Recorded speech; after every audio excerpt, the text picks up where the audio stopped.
Olá, sejam muito bem-vindos a mais um episódio do podcast Woodflow, o podcast que traz informações relevantes do mercado da madeira, tudo que está acontecendo no Brasil e também no mundo, que é de relevante para a nossa indústria. A gente vai trazer para vocês muita informação hoje, principalmente sobre o tarifaço, o que está acontecendo, as consequências, o que o Brasil tem feito para minimizar essa situação.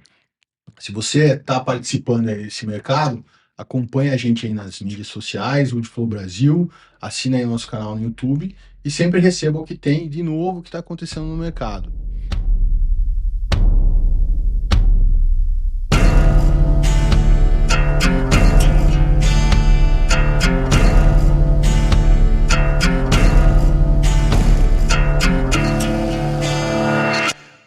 Antes de apresentar aqui os nossos convidados, queria dar um recado aí para você que está exportando para a Europa. Você sabe que a partir de 2026 você tem que estar dentro do sistema EUDR. Você está pronto aí para atender todas as exigências? A Woodflow desenvolveu a Woodflow Exporter. É uma plataforma, woodflowexporter.com, que vai te ajudar a organizar toda a tua documentação EUDR. É um sistema feito por brasileiros, desenvolvido por exportadores brasileiros, para os exportadores brasileiros. Então é um sistema muito simples, um passo a passo muito simples, que vai te ajudar a realmente estar totalmente conforme a ODR. Você pode já utilizar lá, acessar o woodflowexporter.com e já fazer alguns testes. É muito simples, intuitivo, já foi testado e aprovado por empresas brasileiras e compradores europeus. Então, se você realmente está buscando outro mercado, se você atende Europa, vai lá dar uma conferida que você vai ver que funciona muito bem para você. Recado dado, queria apresentar aqui os nossos convidados de hoje, que representam uma grande parte, se não a maioria, das exportações aqui do sul do Brasil. Vou começar por ele, José Mário Ferreira, presidente da ACR, Associação Catarinense de Empresas Florestais.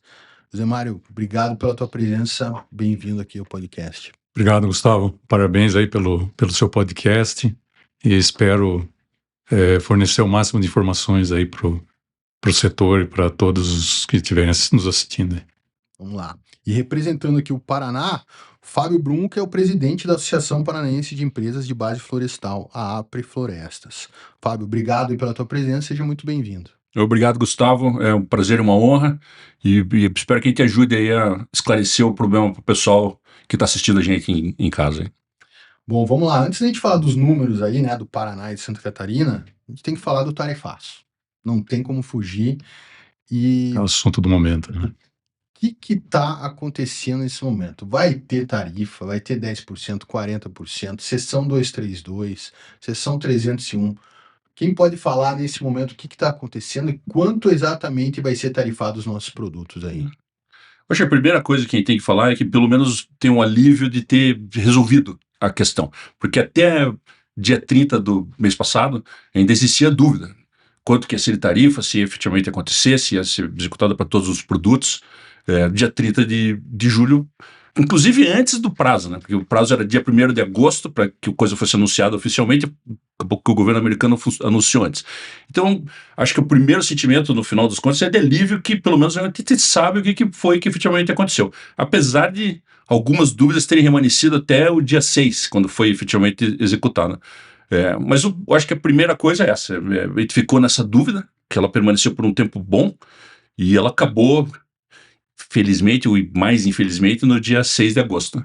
Então hoje a gente sabe que os produtos de base florestal no Brasil, fora uma lista lá, dentro da base dos produtos de base florestal, celulose... Celulose está isenta. Celulose está isenta, celulose química e semiquímica, mas celulose de reciclável também. Madeira tropical, depois a gente vai falar da madeira tropical, mas fora esses produtos de base florestal, o resto foi tudo tarifado, né? Então, essas foram as novidades que foram efetivamente explicadas nesse intervalo de tempo entre o dia 30 e o dia 6, que agora, bom, pelo menos agora a gente sabe que terreno tem mais pela de certeza, frente. né? Mas o fato é que... era aquela seção 232, né? Os produtos investigados, que são todos os nossos produtos aqui exportados, eles estavam sob investigação, vai ter tarifa, não vai ter? ficou em quanto? Ficou nos 40%, então. Eles e continua sob investigação. Acho que essa investigação tem prazo até outubro para ser resolvida. Outubro, né? Final de outubro, acho. Que esse ainda é incerteza. O que é o resultado da investigação? O menos ruim da investigação existe pelo menos a atividade acontecendo nos Estados Unidos para se defender ou tentar explicar melhor qual que é a base da produção nacional para tentar escapar de alguma eventual tarifação futura. Mas ainda existe essa dúvida também, né? O fato é o seguinte, até a execução da tarifa, em teoria, os produtos que tivessem sob investigação, que são todos os produtos florestais, eles não estariam isentos de tarifa. Então houve essa confusão, algumas entidades sugeriram que essa realmente era a realidade, e na verdade não é, né? Hoje todos os produtos florestais de base florestal fora celulose estão tarifados 40%. 40%. Em cima dos 10%. Eles ficaram isentos dos 10%, então, né? E foi aplicado os 40% 40%, exato. Isso ainda vai mudar até o final do ano, outubro, novembro ali, dependendo da investigação. Pode aumentar, pode diminuir ou pode acabar. Sim. Depende da decisão ali que tiver da investigação, né? Aliás, eles acionaram a 232 principalmente porque o setor militar dos Estados Unidos consome muita madeira, né? Então esse foi dos argumentos ali do governo americano para acionar a 232, né?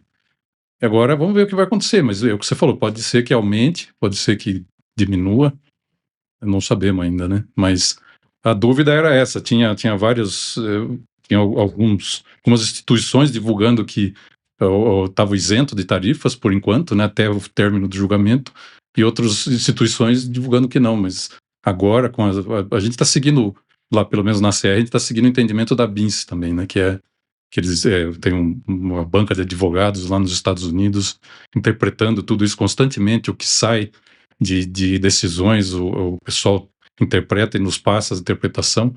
Então, por enquanto, a gente acha que é a informação mais com maior credibilidade, né, que existe hoje.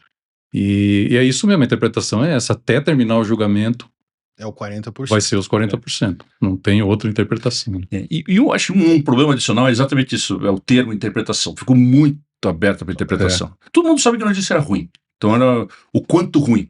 Então eu entendi assim, eu entendi assado. O fato é que, por exemplo, algo que ainda existe dúvida remanescendo, o 232, né? Ninguém sabe se vai levar até outubro, ninguém sabe quanto tempo vai efetivamente levar, ninguém sabe o que vai acontecer quando concluírem a análise. O lado bom é que existe a defesa acontecendo lá. A BINSE, inclusive, é uma associação que está integralmente envolvida. É o que está liderando hoje no Brasil. Né? Mas ainda remanesce alguma dúvida.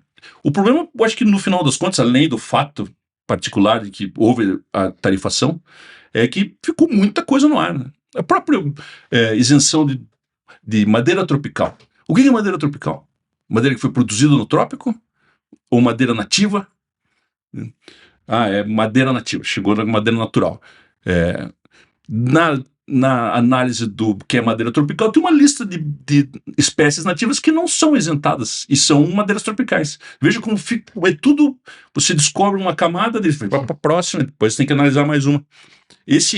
Essa dúvida é o que causa talvez o maior insegurança no setor. A insegurança, boa parte dela por conta está absolutamente claro o que vai acontecer. Inclusive o negócio dos 690 produtos. Os 690 produtos foi uma surpresa. Né? Brasil está tarifado 50% para tudo e acabou. Saiu a decisão do comunicado da Casa Branca, não, tem essa lista enorme de produtos. Opa, e todo mundo foi lá procurar. Não, quero ver se o nosso produto não estava. Mas esse é o tipo de negócio. O que é a próxima coisa que vai acontecer? O que é essa insegurança que foi criada, além do problema da tarifa? Esse é o segundo pepino que veio junto dessa confusão toda aí. Essa incerteza aí, como você falou, é o grande mal de tudo, né? Porque isso acaba congelando, paralisando tudo, né? Fica muito difícil alguém tomar uma decisão, tanto aqui quanto lá. É como esse problema está parecendo mais político do que comercial mesmo, né? Então a insegurança aumenta mais ainda, né? Porque qualquer decisão que pode ser tomada, a decisão não vai ser guiada por dados, por estatística, vai ser guiada por outros fatores que você não consegue prever, né? Então, Mas a seção 232 ela acaba ajudando um pouco nesse sentido, né? Porque ela vai para um caminho mais técnico, né? Vai ter que ter uma defesa técnica do próprio Estados Unidos alegando que, olha, a gente não pode importar se não tiver tanto de tarifa. Então, talvez isso seja uma boa notícia, porque tira toda essa parte política, que é o grande entrave, que não tem nem como resolver isso no momento, e vai para esse caminho mais técnico. Então, pode ser que até o final do ano a gente ainda tenha uma boa notícia aí, se a gente continuar esperançoso, como sempre você falou, né? Esperança que alguma coisa aconteça, mas nesse meio tempo aí, essa incerteza não pode esperar, né? A gente tem que agir já, tem que agir logo. E muita gente já está agindo, né? E aí eu queria que vocês trouxessem um pouco dos números aí do Paraná e Santa Catarina, o que é o nosso setor, né? O que representa e o tamanho do impacto dessa insegurança dos 40%, né? O que está trazendo para os 2 estados aqui, os maiores produtores de madeira aí do Brasil, exportadores. Quem quer começar aí? Sim. No tema exportação para os Estados Unidos, em produtos de madeira no geral, pegou um número aqui que a FEB produziu, são 3,7 bilhões de receita no âmbito nacional de produto florestal, que o Brasil todo exporta 3,7 bilhões de dólares por ano. Esse foi do dado de 2024. 1,7 bilhões desses 3,7 bilhões vem do Paraná, Santa Catarina e Rio Grande do Sul. Paraná e Santa Catarina. Você veja o tamanho do impacto disso pro sul do país, pro Paraná especificamente, é desproporcional. Então ele fala assim, tem a influência da tarifa, ela é a influência no Brasil como um todo. No sul do Brasil, para produto florestal, ela é desproporcional. Nós estamos sofrendo muito mais o impacto disso do que os outros estados. Então, a gente tem que analisar também por esse aspecto. O Brasil, ele está sofrendo como um todo? O Brasil está sofrendo como um todo. Se o impacto vai ter na sociedade como um todo, vai ter na sociedade como um todo. No Paraná e Santa Catarina vai ser pior, infelizmente. Isso vai refletir em maior desemprego. É difícil prever exatamente o que vai acontecer. Mas o fato que não o fato inescapável é que o impacto para nós é maior. Então, se existe consequência dessa tarifação para o Brasil, é seguro afirmar que para o Paraná a consequência vai ser significativamente maior, considerando a dependência que o Paraná tem desse negócio. Eu vou falando rapidamente do que é o negócio do florestal no Paraná.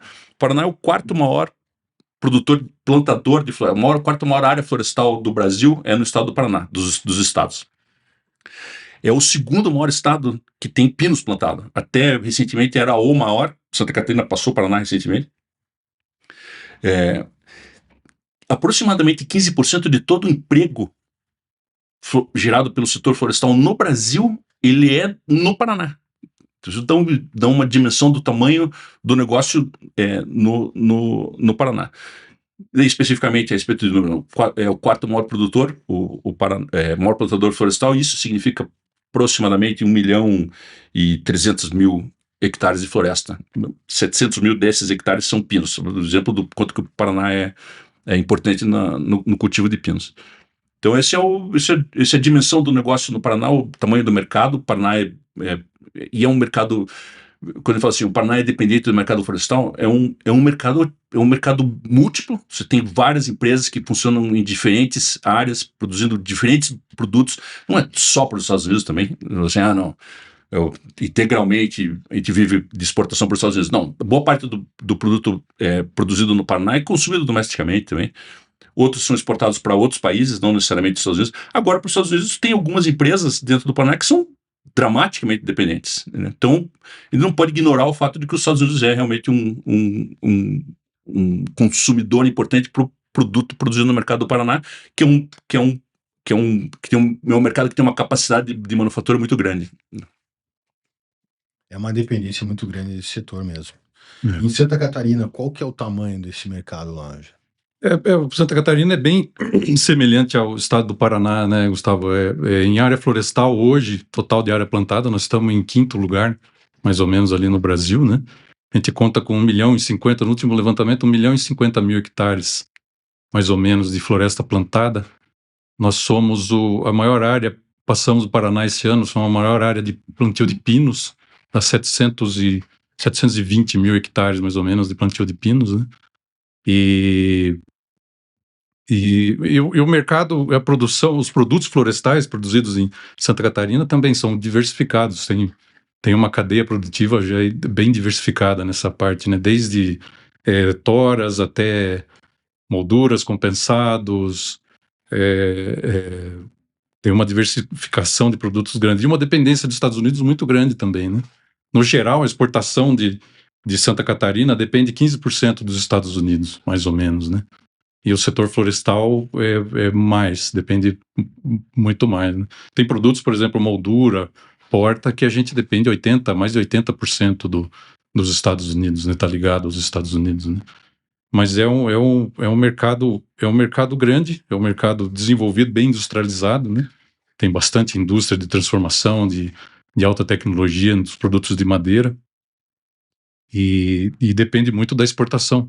Então Santa Catarina é um dos estados que está sendo mais afetado aí com tudo isso, né?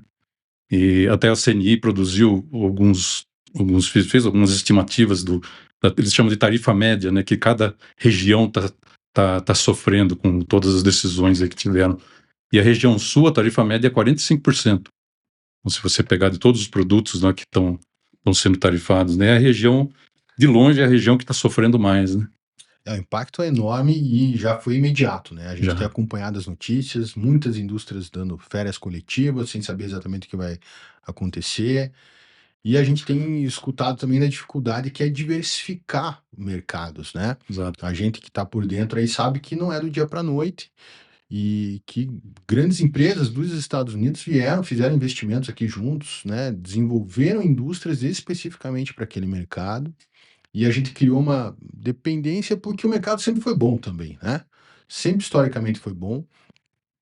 E agora que a gente está na situação, qual é a velocidade de tentar mudar? Ou é melhor apostar numa esperança? Como que as indústrias, o que eles estão pensando nesse momento? Ou agora o foco é tentar parar um pouco de sangrar? Como que o pessoal tem se comportado aí? Para um pouco de sangrar, acho que do curtíssimo prazo é o que precisa ser feito, né? A verdade é o seguinte, foi o que você falou, o mercado não se desenvolve do dia para a noite. E existe uma relação de empresas que foram constituídas no Brasil com o propósito de atender o mercado dos Estados Unidos.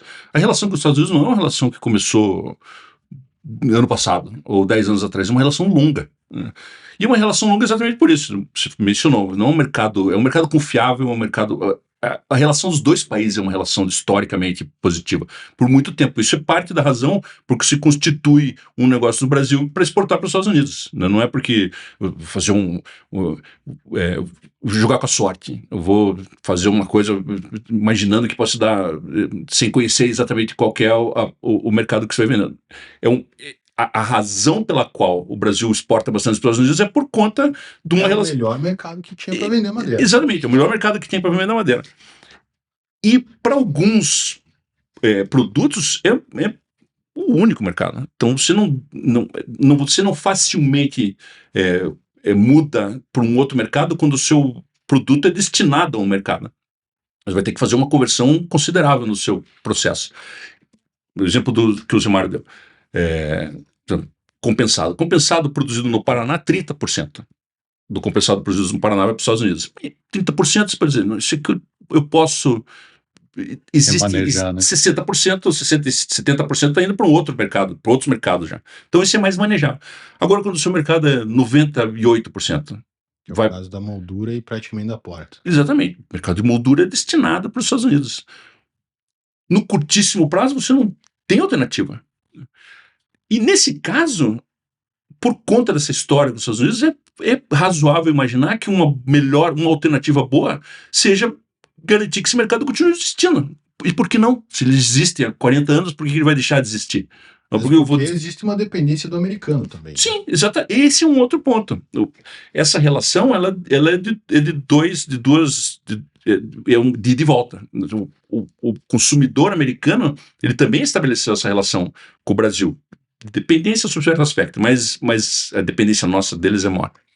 Mas eles é um produto conhecido, um produto bem feito, é um produto que vende bem lá, é bem aceito. Então, para eles é um mau negócio também, que isso se cancele do dia para a noite. Entendeu?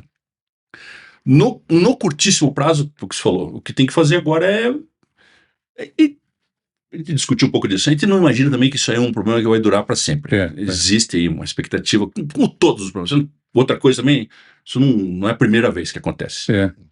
Tarifa de 50% da hora do dia para a noite, eu acho que sim, mas não é a primeira crise que o setor enfrenta no Brasil. E é um setor resiliente, já enfrentou crise no passado, passou por ela, resolveu. No entanto que, apesar de todas as crises acontecerem, é um setor que cresce no Paraná. Né? Então ele é sempre um setor, todo ano ele é um setor melhor do que o ano anterior. Né? Então é uma crise que vai passar. A gente acha que por uns 6 meses, a estimativa está aberta para quem quiser fazer uma sugestão melhor, mas nos próximos 6 meses nós vamos ter que arrumar as formas de fazer com que o setor continue funcionando da melhor forma possível. Os recursos que as empresas têm são os que você falou, tem a oportunidade de férias coletivas, tem uma outra coisa também, boa parte das empresas do Paraná são empresas sólidas, também não é empresa que está dependendo dramaticamente do mercado para ficar de pé. Não, é lógico que ela precisa. Né? Então ela tem o recurso também para se manter por um tempo. Isso, lógico que tem empresas e empresas. E o governo do estado, no final dos contos, o governo do estado do Paraná, ele está bem responsivo para esse problema. Né? Mas eu acho que, de novo, no curtíssimo prazo, o que tem que fazer agora é correr para se manter líquida, né? Manter emprego. Né? Tem um problema de mão de obra terrível no Brasil. A gente não pode se dar o luxo de perder mão de obra treinada ainda, que é pior. Né? E no curtíssimo prazo é isso. Procurar novos mercados, todas as empresas procuram, toda hora. Isso não é uma coisa que acontece, como você falou também, não é do dia para a noite que se resolve. Né? E no médio, longo prazo, nós temos, opinião nossa, a gente tem que restituir a nossa relação com os Estados Unidos. Né? A gente não pode jogar um negócio, uma relação que foi construída de centenas de anos. Né? O Brasil os Estados Unidos foi o primeiro país que reconheceu a independência do Brasil, de todos no mundo. Então, veja, essa relação com os Estados Unidos acontece há muito tempo. Independente de governo, sempre teve uma boa relação. Sempre teve. Foi sempre aliado formal, aliado militar dos Estados Unidos, inclusive, na Segunda Guerra Mundial. O único país da América do Sul que foi aliado militar dos Estados Unidos. Então, essa relação ela é muito mais forte do que se sugere. Assim, não, isso aí é procura um outro mercado e está resolvido. Não é assim. Então, a aposta, no final dos contos, é restituir essa relação. Né? É lógico que vai ficar cicatriz, né? Mas eu acho que, resumindo a ópera, em curto prazo, tem que fazer o que tem que fazer. Né? Médio prazo, o governo está ajudando, mas para resolver o problema mesmo, nós temos que botar essa tarifa num patamar razoável de novo, de preferência voltar para o que era. Mas desistir dos Estados Unidos, acho que é uma tremenda má ideia. É, uma utopia aí, não dá, né? Não tem como a gente desistir. Não. Santa Catarina também tem indústrias focadas nos Estados Unidos, né? Sim. Ali a relação com os Estados Unidos já é muito, muito antiga, né? Como o Fábio estava falando. E eu acho que é a mesma coisa. Eu acho, a Santa Catarina, as empresas não estão procurando mercados alternativos, né? Agora é sentir o impacto, ver quanto que vai ser. Né? A gente está...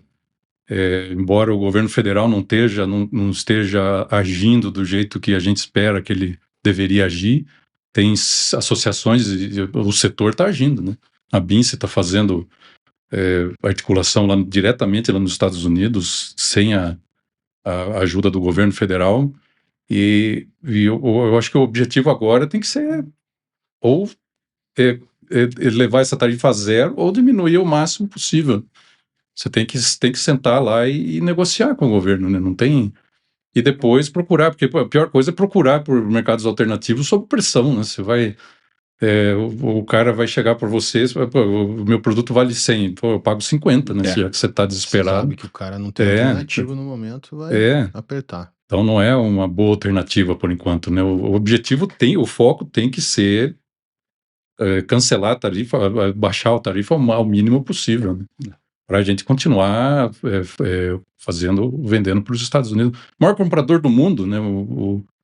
E a nossa dependência é muito grande. A gente, 12% das nossas exportações vão para os Estados Unidos, e só que das importações dele, o Brasil representa 1%. Então, eles podem se dar o luxo de fazer esse jogo tarifário, né? Mas, mas a gente tem que brigar, né? Tem que ir lá negociar, tem que sentar, tem que entender o que está acontecendo, se é um motivo político ou se é comercial mesmo, e apresentar as informações, né? E veja, além de toda a relação comercial que existe nos Estados Unidos é um maior investidor no Brasil. Então tem uma enorme quantidade de empresa americana funcionando no Brasil. É lógico que esse tipo de impacto tarifário ele vai ter reflexo para os Estados Unidos também, por intermédio do reflexo que vai ter nas empresas americanas que operam no Brasil. Então, veja, com a relação, ela é uma relação intricada, assim, não é uma relação superficial. De novo, foi um negócio que aconteceu ano passado. É um negócio que ele foi constituído a partir de uma história, né? Por isso que acredita que, no final das contas, primeiro que acredita que isso não é viável que essa tarifa se mantenha dessa forma por muito tempo. Não pode acontecer. Porque o impacto como eu falei, para nós não tem discussão o tamanho do impacto. É para eles, eventualmente. Então é importante entender, eu acredito que essa seja a realidade, que o governo americano tenha colocado isso na mesa com a intenção de que isso seja negociado, né? A questão é essa. Alguém agora precisa negociar, né? Exatamente. Se a negociação é política, que é o que parece que é, veja, é diferente dos processos de antidumping, que a gente já sofreu isso no passado.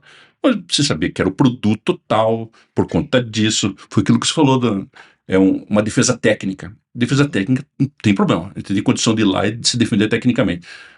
A realidade agora é que a decisão é política. É meio nublado, né? Não tá, tira da mão do empresário, das associações, qualquer decisão, qualquer defesa. É difícil, é muito mais difícil, né? Você se defender agora, né? Então é complicado. Mas a gente viu aí que nessa lista, por exemplo, dos setores, saíram 700 produtos lá, os fortes sobreviveram ali, né? Embraer, a gente estava comentando.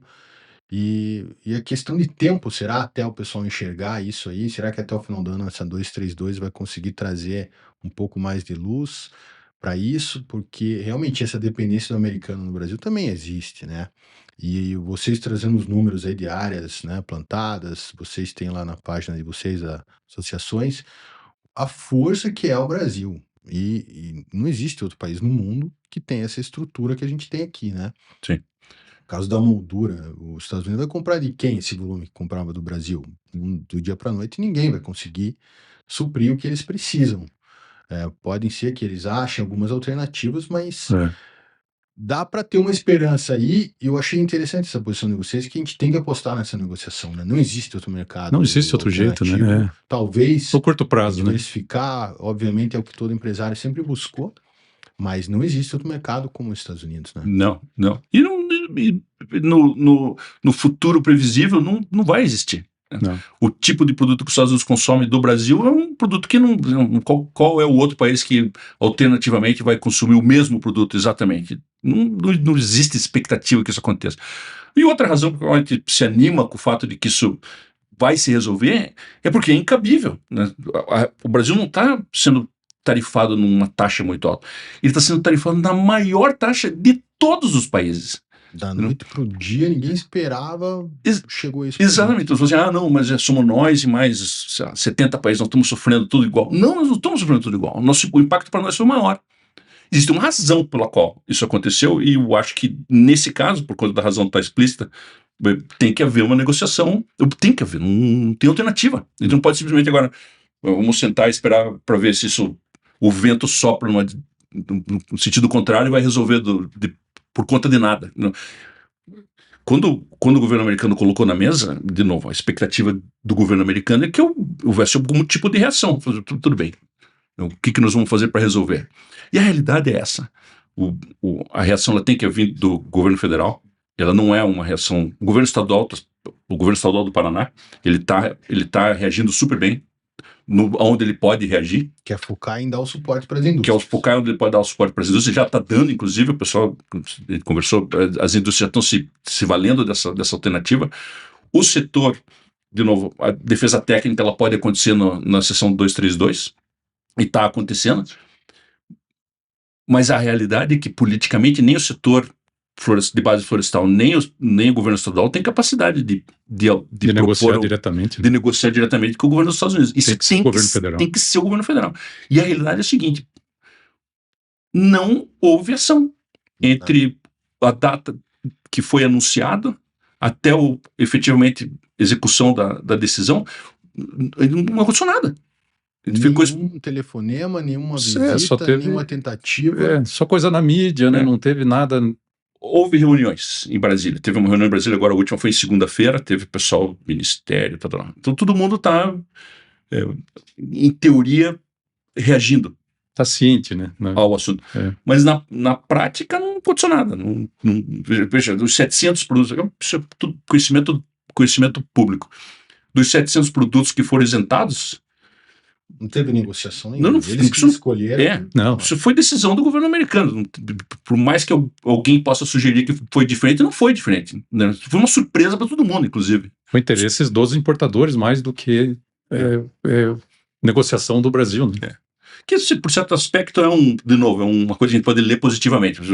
Aquela história que a gente falou, o governo, o Estado americano, ele depende também do Brasil. Por isso, tem 700 produtos que é melhor a gente não tarifar, porque o impacto mais forte vai ser, na verdade, para nós, o pessoal de lá. Mas a realidade é essa. Hoje, para quem consiga fazer a resolução desse problema, que é um problema que tem que ser resolvido. Essa história da tarifa, vamos conviver com ela, isso é uma nova realidade, isso não é cabível. Ela tem que ser resolvida. Por isso que a gente acha, 6 meses nós vamos ter que conviver com isso, na pior das hipóteses, porque isso tem que resolver. Não é uma nova, é uma nova realidade, né? É o novo normal. A partir de agora nós vamos funcionar assim. Não existe essa. Eu acho que esse é um cenário que não é prático, no final das contas. A gente estava comentando sobre o tamanho desse tarifaço, algo como foi o Covid, né?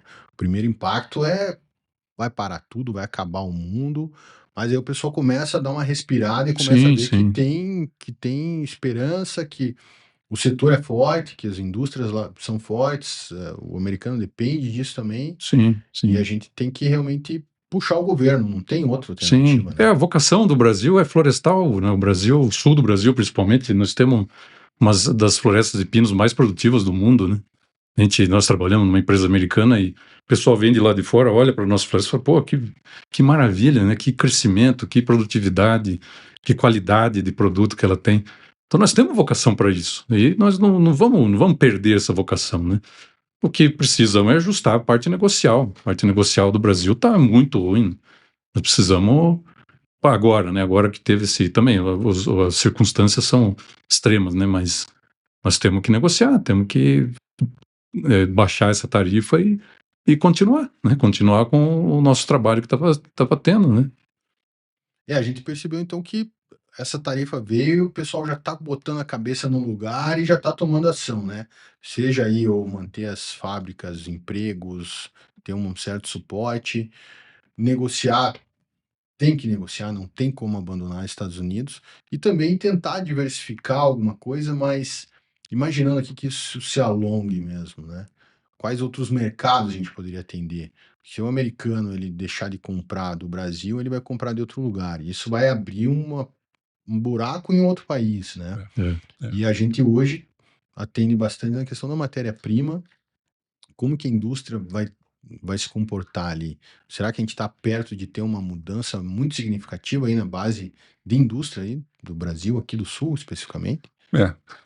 Veja, é legítimo imaginar que, supondo o pior cenário, considerar todos os cenários, vamos supor o pior cenário. O pior cenário é que esse produto não exista uma alternativa realista para exportar esse produto ao invés dos Estados Unidos para um outro país, não exista uma chance também realista de converter a capacidade de produção das fábricas que se dedicam a isso para um outro produto.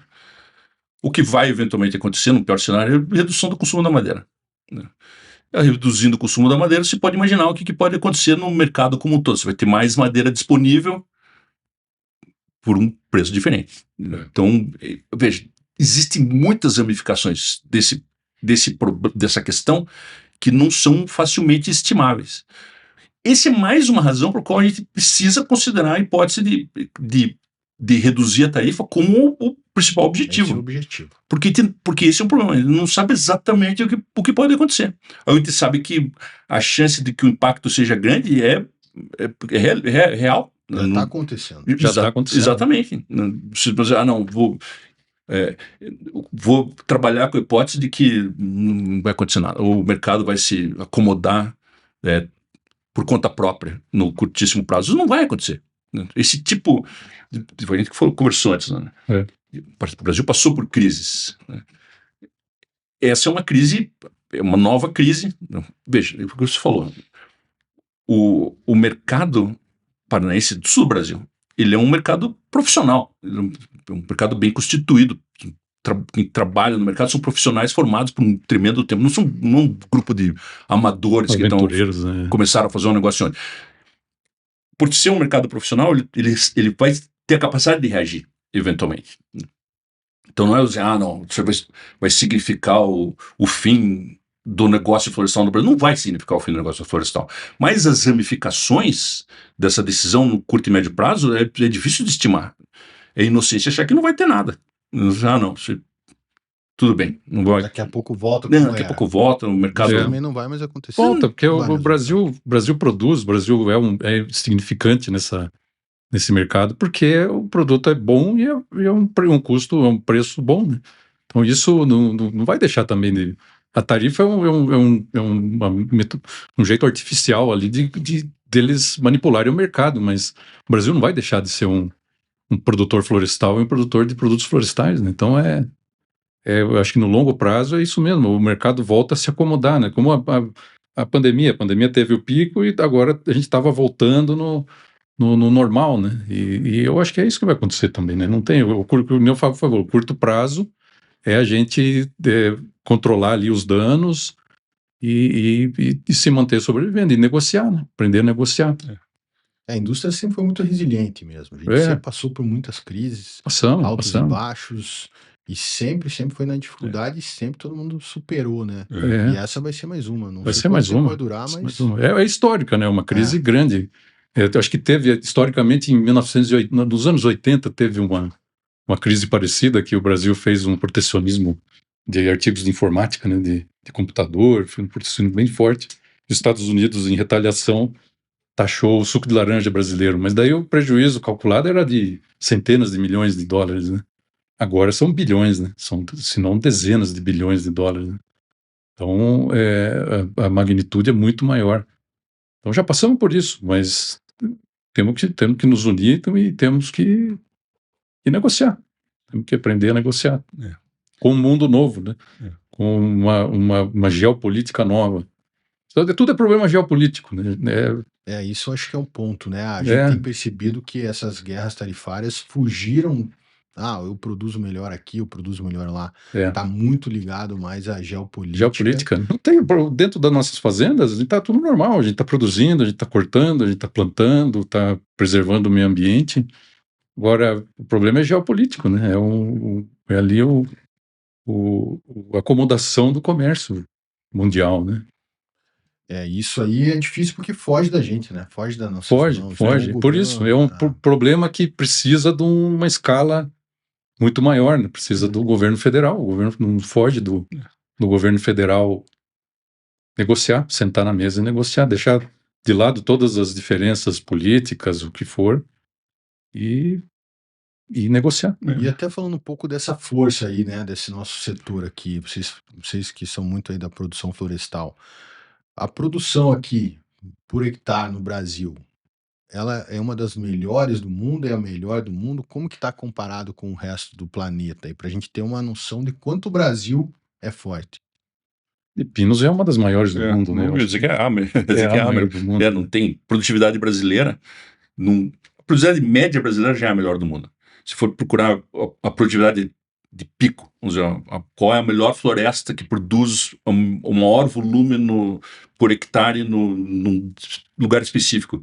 Não tem nenhum lugar. Pinos? Não tem. Não, para os dois. Os dois. A produtividade brasileira ela é extraordinariamente acima do segundo colocado. Não tem comparação. Essa é uma característica. Mas também eu acho que produtividade é uma coisa, que você falou um pouco de produtividade. O produto brasileiro que deriva dessa produtividade, ele não é exatamente comparável com o produto de um outro país. Tu falou assim, a gente consegue uma floresta de um determinado diâmetro muito mais rapidamente do que uma floresta que tem o mesmo diâmetro num outro país. Definitivamente. Mas não é a mesma coisa. Entendeu? Essa árvore que tem esse mesmo diâmetro que uma árvore, sei lá, da Suécia, o que tem dentro lá é diferente. A densidade é diferente, o propósito daquela madeira para outro. O que é outra característica do Brasil. Então, a madeira que o Brasil produz, além de ser a mais produtiva, isso sem dúvida é a mais produtiva, ela serve para alguns nichos específicos. Né? Mais uma razão por qual os Estados Unidos dependem do Brasil para algumas coisas. Mas, assim, essa madeira com essa característica, ela vem do Brasil. Né? E o Brasil tem capacidade de produzi-la rápido. Né? Mas tem esses poréns também. Mas fala assim, por isso tem que tomar cuidado com o negócio de produtividade. Produtividade não é necessariamente automaticamente bom, é ótimo, é importante. Mas são para nichos específicos. Exatamente. A floresta produz muito em volume, não significa que aquele volume é aplicável para qualquer propósito. Qualquer produto, né? Agora, tem produtos que o Brasil produz que o Brasil é disparado o que produz aquele produto de melhor qualidade em maior volume. Celulose branqueada do eucalipto, por exemplo. Não tem nenhum lugar no mundo que produz no volume que o Brasil produz. Tanto que é tão competitivamente melhor o Brasil, comparativamente, que todos os principais anúncios de novas fábricas no mundo acontecem todos no Brasil. Né? A maior fábrica que existe no mundo hoje é no Brasil. Né? A próxima, que vai ser maior do que a maior, vai ser no Brasil, né? Que estão construindo já. Então, o Brasil é reconhecidamente capaz de produzir floresta em grande produtividade. Essa é uma realidade. Portanto, a resposta rápida, então, não tem ninguém igual ao Brasil. E veja, isso não é por circunstância, não é porque também o Brasil tem um regime de chuva pluviométrico que é favorável, tem condição de solo disponível para plantio e sol e disponibilização de luminosidade, mas é também um investimento do profissional brasileiro. Boa parte da razão pelo qual a produtividade do Brasil é boa é porque o Brasil se esforçou para que ela fosse. Não foi não é só uma bênção. Tem uma bênção também, mas não é só por causa disso. Os primeiros eucaliptos introduzidos no Brasil, falar de eucalipto, é um eucalipto de baixíssima produtividade. Se reconheceu o potencial, mas o original era ruim. Se você comparado com o que é hoje, não é um quarto da produtividade. O desenvolvimento daquele eucalipto, inclusive o pai dele é um dos principais investidores intelectuais do desenvolvimento do eucalipto. O movimento de fazer com que ele fosse um produto, uma espécie de baixa produtividade por uma de alta, foi exclusivamente investimento brasileiro. Né? Empresas que nem Embrapa, as universidades, as próprias empresas. Né? As próprias papeleiras, né? E a mesma coisa com Pinos. Pinos é uma história mais antiga ainda. Pinos, ele fala assim, tem toda essa discussão sobre Pinos exótico e o mal que faz. O Pinos existe há um enorme de um tempo no Brasil. Ele é quase, ele é mais velho do que eu, do que qualquer um aqui nessa sala, que ele existe no Brasil. Ele é mais nativo do que qualquer um de nós aqui, apesar de ser considerado exótico. E é uma história também, da mesma forma. É uma espécie que foi introduzida no Brasil, se percebeu o potencial e fez com que ele fosse produtivo por investimento. Né? Então, essa realidade toda no Brasil, essa realidade que existe hoje, desse mercado, que é um mercado efetivo, que funciona, é por conta do investimento que o Brasil fez nesse negócio. E não é... E, de novo, o que tem por trás do negócio florestal é uma estrutura profissional. O brasileiro que investe nisso, está envolvido nisso, é brasileiro profissional formado de bem formado e que continua se atualizando. Todas as melhores tecnologias hoje aplicáveis, elas são aplicadas no Brasil, sob qualquer aspecto. Aplicação de produto com drone, todas as estruturas de análise de crescimento de floresta por intermédio de assessoramento remoto, isso tudo existe no Brasil. Então o investimento ele continua sendo alto. Por isso que veja, ignorar o fato de que isso tudo está estabelecido, é bem estabelecido e é resiliente, isso não, veja, é um vento soprando numa estrutura sólida. Vai quebrar uma janela? Vai. Mas é importante entender que isso aqui vai continuar existindo. Né? Mas, de novo, não podemos ignorar o fato de que tem alguma ação que tem que ser tomada. É um vento forte, né? É um vento forte. Geopolítica. É o problema geopolítica? Primeira coisa que a gente tem que fazer é reconhecer que é. É esse o problema. Para de fingir que não existe. Que não existe, né? Existem alinhamentos entre diversas forças. É o que está acontecendo? Esse é o responsável pela tarifa. Está muito claro. Geopolítica não tem muita lei, né? Não tem muita regra estabelecida. Cada um faz o que achar que deve para proteger o seu país, né?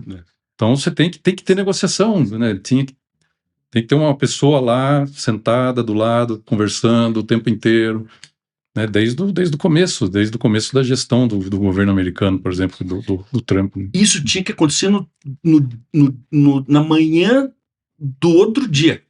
Quando vai ter uma tarifação, vamos lá conversar com o cara agora. Não é, vamos deixar, vamos ver o que vai acontecer. Veja, essa reação ela precisa acontecer. Não, existe um realinhamento geopolítico, porque reconhecer que existe, se efetivamente existe, nós temos que jogar o jogo do jeito que for agora. Sim. Né? Agora, ignorar o fato de deixar para trás, ou pior ainda, escolher o lado errado no alinhamento. A gente vê assim que apostar contra os Estados Unidos é prejuízo na certa. Não tem como, né? As pessoas falam, não vamos nos curvar. Olha, é a maior potência militar, maior potência econômica. Não tem. E o que a gente estava conversando, né? Apesar dos 12% das exportações do Brasil irem para os Estados Unidos, 12 a 15% para os Estados Unidos, não é uma dependência tão grande.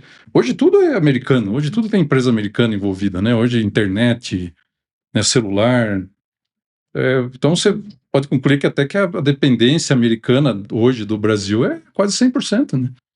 Porque tudo hoje tem ou passa nos Estados Unidos, o sistema bancário todo, ele depende dos Estados Unidos, o sistema das mídias sociais, toda a parte econômica. Então nós temos uma relação muito grande, como o Fábio falou, de centenas de anos ali que a gente tem uma relação comercial muito grande, de dependência muito grande. Então, dentro do próprio setor florestal, começar máquina de colheita de madeira. Né? Uma boa parte é de empresa americana. Não, vamos se desconectar totalmente.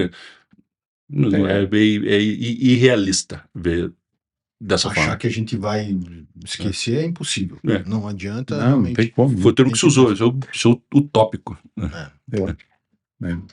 É um grande desafio agora a gente depender dessa política aí nossa, né? Porque desde que começou os dois governos, nossa relação diplomática não era nem zero, né? Era negativa. Então a gente tem que cobrar realmente, né? Todo mundo tem que cobrar, associações. Sim. Nosso governo aqui, Paraná, tem que forçar mesmo essa conversa. Tem que sentar, tem que ligar, tem que conversar. Não tem saída, né? Não. Exatamente. Porque é muito dinheiro jogado. Por exemplo, a BINSE, nesses esforços que a BINSE está fazendo, são milhões de dólares, né, que você gasta para você contratar um escritório de advocacia lá, que vai conseguir ter acesso às pessoas importantes lá para negociação. É muito dinheiro gasto, né? Então é um dinheiro que você, muitas vezes, não sentar numa mesa de negociação e cada um pôr a carta na mesa e resolver, você economiza muito dinheiro, né? Muito tempo, muito dinheiro, muito prejuízo que você vai ter, muito de tudo que está acontecendo. Né? Então é negociação, não tem, né? E a gente percebe também que as alternativas aí acabam migrando muito para a exportação de matéria-prima só. Se a gente não vender para os Estados Unidos, pouco de indústria, né? Você comentou aí sobre alguns nichos. O Brasil não faz tanta coisa assim, mas o que a gente faz é muito bem feito, né? Os nichos são muito bem atendidos e eles meio que dependem da gente. E as alternativas seriam exportar cada vez mais matéria-prima. A gente está falando de bastante base, por exemplo, na madeira serrada, né? Uma indústria que produz uma moldura, um outro produto acabado, vai ter que voltar para uma madeira serrada. A gente vai ter que voltar a fazer, em vez de aumentar o compensado, fazer de repente mais lâmina, ou até exportar toras. É possível a gente chegar num nível desse? Exportar tora deve ser o fim da linha, assim, quando não tiver mais, realmente esgotou todas as possibilidades, nós vamos exportar tora. Eu não acho que isso nunca vai ser uma alternativa de mercado, assim, não, isso aqui é mais lucrativo, é um mais negócio do que todas as outras alternativas. Ainda mais em estados como os nossos, que são estados que têm uma estrutura de consumo de madeira super desenvolvida, são vários mercados para vários propósitos. Chegar no ponto de que vender tora para exportar tora virou uma boa alternativa, isso eu não sei, para mim É regresso, né? é o fim da linha total. Assumir realmente a incapacidade É, total ali. eu não sei. Mas a gente já viu acontecer em outros países também. Não significa, no entanto, que não exista oportunidade de se vender tora. O próprio Estados Unidos exporta muita tora, né? Sim. Eles deixaram de industrializar lá e estão exportando muito. Daí tem a característica do negócio americano de produção de madeira. O que eles produzem de floresta lá é um absurdo. Eles não, apesar de serem os maiores manufaturadores de produto florestal, eles não dão conta do que a floresta cresce. É muita área. Então o inventário deles, a diferença de madeira disponível e madeira consumida, ele cresce todo ano. Então, no caso deles, tem madeira demais. No nosso caso, nós não vivemos na condição onde você tem madeira sobrando que dá um fim para ela via exportação de tora. De novo, não digo que não exista, e hoje, no dia de hoje, certamente tem alguém exportando tora no Brasil. Então não deixa de ser, para algumas circunstâncias geográficas, uma oportunidade. Agora, como vocação, não pode ser. Nichos de mercado, você não pode destruir uma indústria e voltar atrás, né? Acho que é. Uma coisa que está gradualmente ressurgindo no Brasil é o consumo de madeira doméstico para um propósito similar, mais ou menos similar ao que é usado. Os Estados Unidos consomem muita madeira porque as casas deles são de madeira. Então eles moram aí de madeira. Isso era uma realidade no Brasil no começo do século passado. Todo mundo morava em casas de madeira. Isso foi gradualmente transicionando para tijolo e concreto. Existe essa oportunidade. A casa de madeira ela está se provando com o tempo que é um negócio que é possível de voltar a existir no Brasil. O governo do Paraná está investindo bastante nisso. Exatamente. Então, esse é um caminho de longo prazo que, veja, ele não é em substituição a uma negociação com os Estados Unidos, isso tem que acontecer, mas isso é uma coisa que certamente faz sentido para investir. É nessa realidade de estimular o uso da madeira para construção civil. Não só o uso descartável na construção civil, de moldura de concreto, né? Mas o uso para o pessoal morar mesmo. Inclusive tem um monte de benefício de se usar madeira para construção civil que torna a construção em madeira mais positiva do que a de concreto e cimento. E a gente teve aqui episódios que a gente trouxe o pessoal aí do Woodframe e hoje existem linhas de financiamento.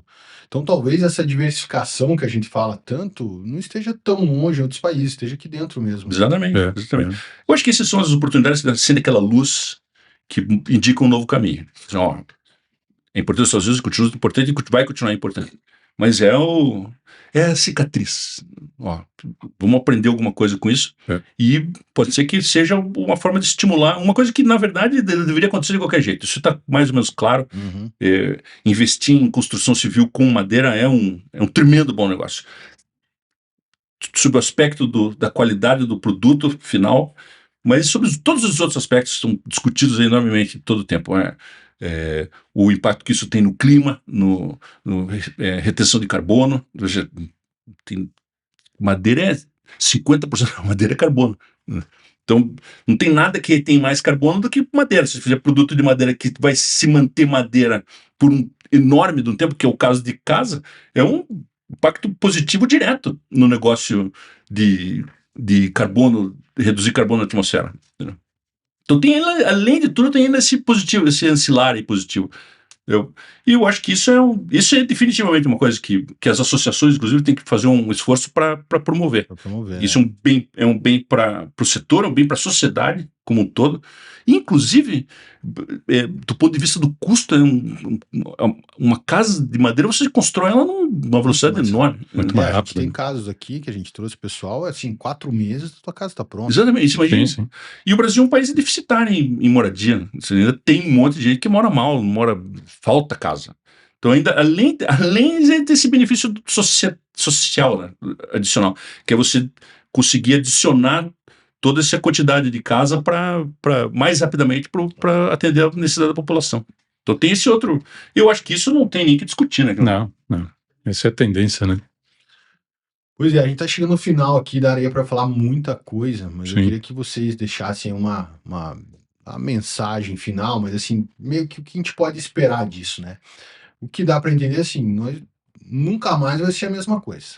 Isso já aconteceu, né? Vão ficar cicatrizes, o tamanho delas vai depender também da ajuda que o governo vai dar aqui. Sim. Infelizmente, esperar uma negociação rápida do nosso governo atual parece bastante difícil, né? Porque não tem esse alinhamento com os Estados Unidos e cada vez a gente vê mais até se afastando de uma possível conversa ali. O que dá para a gente esperar para o próximo, assim, para o industrial, para o pessoal da base florestal? Realmente focar na negociação, tá muito claro, buscar esse suporte do governo, postar em novos mercados, até o mercado interno. O que a gente pode realmente esperar e passar uma mensagem? Primeiro, eu acho que ficou pela nossa conversa aqui, bastante positivo, né? Sim. Que o setor é forte, o setor não tem substituição no mundo. Temos, assim, um mercado interno que talvez possa ajudar, mas também vai ficar uma cicatriz, né? Como você falou ali, pô, até 6 meses não vamos ter que se segurar, né? O que dá para vocês passarem aí para a gente fechar a nossa conversa aqui? Sim. Eu acho que é isso que você falou, Gustavo. Vai ser um prazo aí de uns 6 meses aí de dificuldades, né? É aquela história, cortar custos, tentar pressionar agora, é o que você falou, o objetivo tem que ser pressionar o governo federal a resolver essa negociação, né? Resolver diminuir essa tarifa. E eu acho que a longo prazo é o que a gente conversou, né?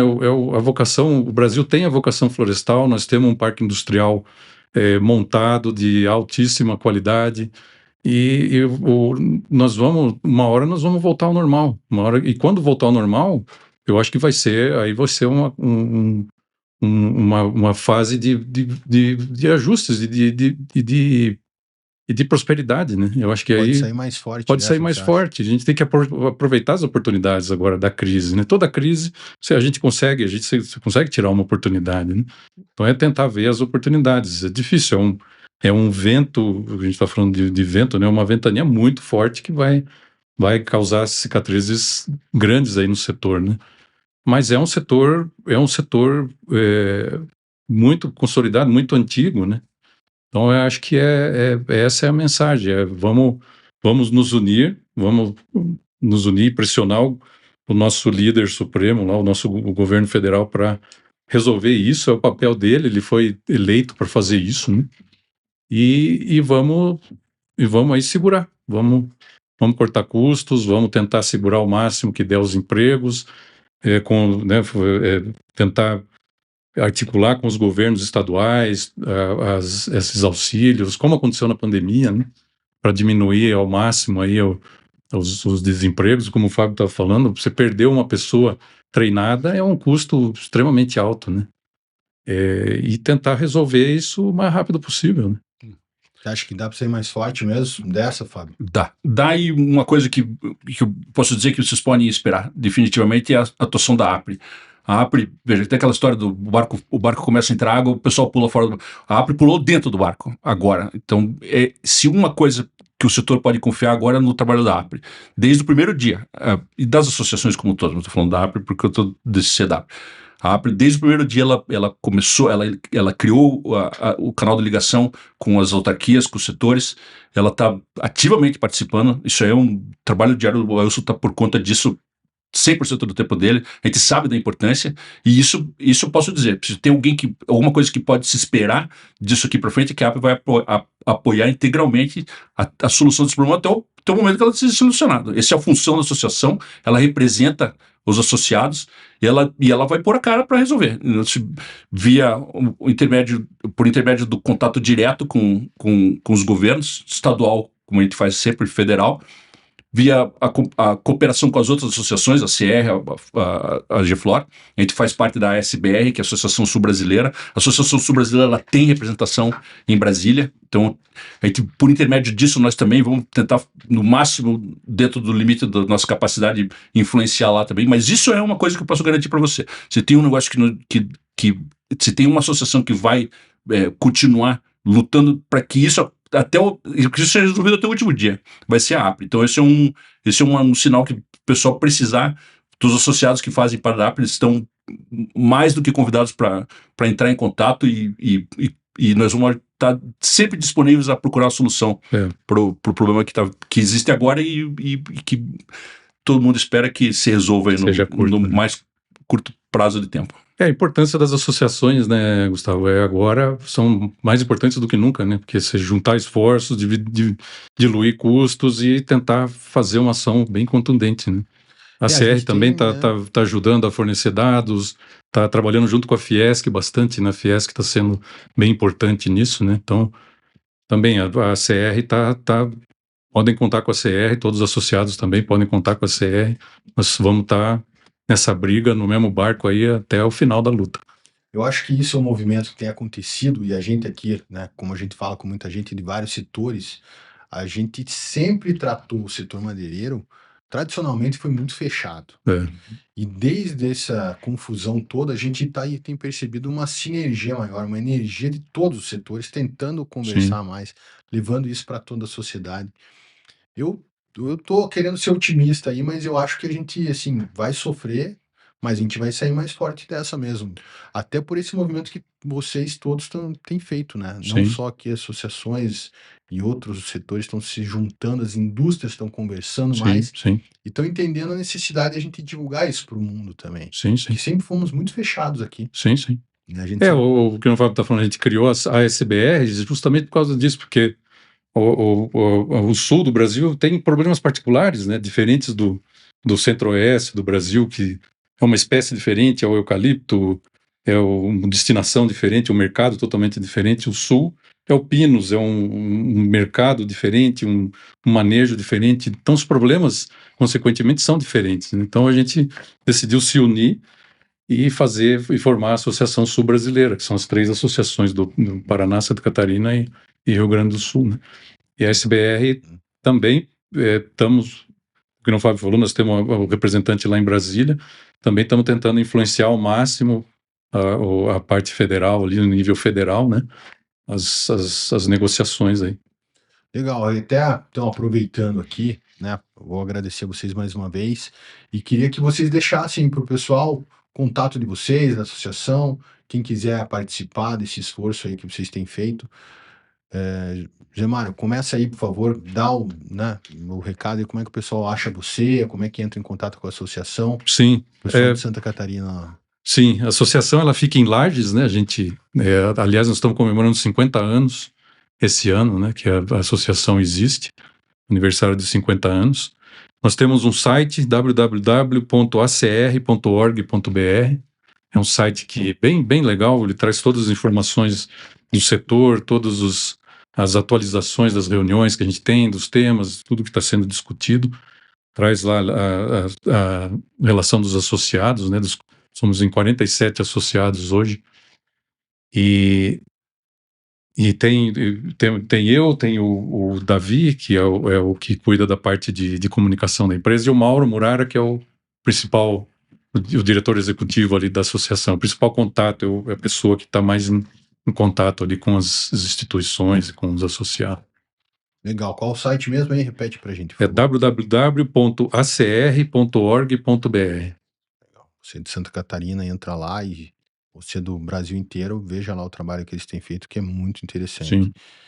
E Fábio, vocês, como é que o pessoal acha vocês aí? Eu vou passar o contato do Ailson Loper. O Ailson Loper é o nosso diretor executivo. Ele é uma pessoa que está na linha de frente de todos esses trabalhos que a gente está discutindo. É a pessoa que mais conhece do negócio florestal no Paraná. O site da APRE é apreflorestas.com.br e o contato dele é Ailson Loper, tudo junto, @apreflorestas.com.br. Ele é o diretor executivo. O pessoal que tiver interesse do Paraná em se associar à associação, você não tem necessariamente que ser um plantador de floresta, ideal que todos os plantadores de floresta do Paraná se associem, mas se você tiver interesse em associar, você tem relação com o setor florestal por qualquer razão, pode entrar. Exatamente.